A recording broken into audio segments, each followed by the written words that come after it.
사랑하는 성도 여러분, 성경 묵상 시간입니다. 오늘은 고린도후서 5장에서 9장까지를 읽으며 기도문으로 시편 27편을 함께 읽게 됩니다. 고린도후서의 내용을 살펴보면 고린도후서 5장에는 바울의 신앙인으로서의 모습을 발견할 수 있습니다.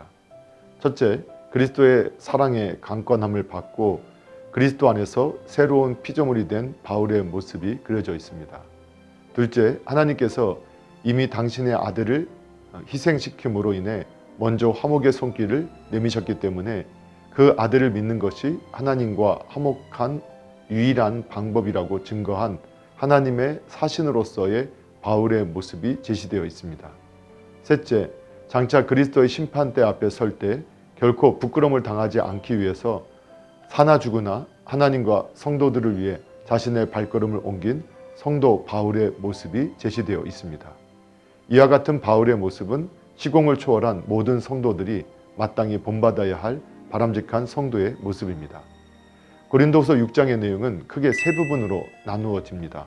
첫 부분에서 바울은 구원의 날에 살고 있으면서도 구원이 전적으로 하나님의 은혜라는 사실을 인정하고 있지 않는 일부 교인들을 향해 하나님의 은혜를 헛되이 받지 말라고 권면하였습니다. 둘째 부분인 3절에서 13절에서 바울은 화목하게 하는 직책을 수행함에 있어 결코 다른 사람들을 실족시킬 만한 일을 앞으로도 하지 않겠노라고 말하면서 언제나 하나님께서 인정하시는 일꾼으로서 부끄러움이 없이 일할 따름이라고 복음 증거에 관한 자신의 태도를 피력하였습니다. 셋째 부분 14절에서 18절에서 바울은 성도들의 생활에 있어서 윤리적인 면을 강조하였습니다. 그 중심 내용을 살펴보면 하나님의 백성은 하나님의 성전이기 때문에 믿지 않는 자, 불법, 어두움, 벨리알, 우상과 조화될 수 없다는 것이었습니다. 고린도후서 7장은 한마디로 기쁨의 장이라 말할 수 있습니다.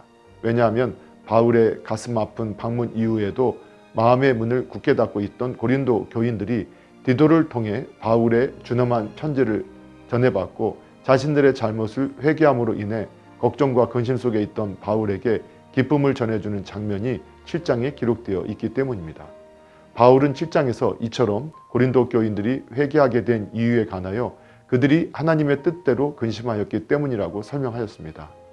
이 근심은 절망과 불안, 초조로 결국 사망을 이루는 세상 근심과는 달리 고린도 교인들에게 죄에 대한 무관심에서 벗어나 죄로부터 자신들을 깨끗하게 하는 순결 운동을 전개하게 했으며 죄인들을 향한 하나님의 진노에 대해 두려움을 가지게 했습니다.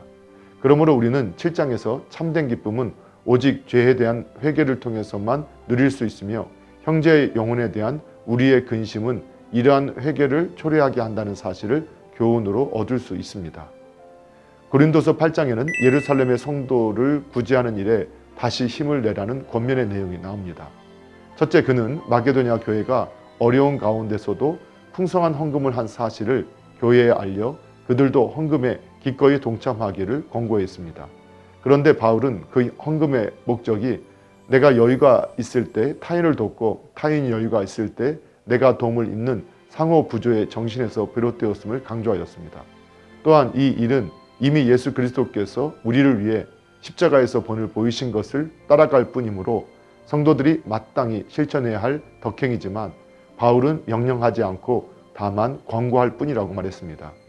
둘째, 바울은 헌금의 모금을 위해 디도와 그 이름이 언급되지 않은 형제를 고린도로 보내기로 하고 특별히 디도의 신앙과 사람됨 그리고 그의 열심을 말하면서 그들을 고린도로 보내는 목적을 자세히 기술함으로써 8장의 내용을 정결짓고 있습니다.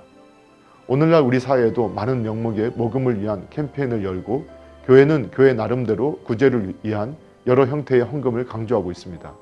이런 아름다운 일들이 많으면 많을수록 사회와 교회 전체는 더욱 풍요롭고 화목한 분위기를 창출해낼 것입니다. 그런데 이러한 헌금과 모금에 있어서 가장 절실히 요구되는 것은 자원하는 마음입니다. 고린도후서 9장에서 사도 바울은 고린도 교인들이 파송자가 도착하기 이전에 미리 헌금을 준비하기를 바랬습니다. 따라서 헌금을 미리 준비시키기 위해 9장을 기록하였습니다. 즉 바울은 고린도 교인들의 열심을 이미 여러 교회에 자랑하였습니다. 따라서 파송자들이 도착하였는데도 헌금이 준비되지 않았으면 큰 낭패가 되기 때문에 9장을 기록한 것입니다. 또한 바울은 그들이 헌금을 즐겨내기를 바랬습니다. 왜냐하면 하나님께서는 억지로 내는 것보다 마음에서 우러나오는 헌금을 바라시기 때문입니다. 그러므로 그는 헌금에 따르는 축복을 언급하면서 고린도 교인들을 향해 그들이 받은 은혜에 합당한 헌금을 준비하도록 지시하기 위해 9장을 기록하였습니다. 만일 헌금이 강요나 명령에 의해 거둬진다면 그것은 참된 헌금이 될 수 없습니다. 헌금이란 모름지기 자발적인 마음에서 즐겨내야 합니다. 그러므로 어떠한 명목의 헌금도 하나님의 영광과 성도의 평안을 위해서 낸다는 마음에서 드려져야 할 것입니다. 사랑하는 성도 여러분, 오늘도 말씀을 읽고 듣고 묵상하는 가운데 하나님의 마음과 생각을 알고 예수님과 동행하며 예수님을 바라보고 예수님을 닮아가는 복된 믿음의 삶이 되기를 예수님의 이름으로 축복합니다. 할렐루야.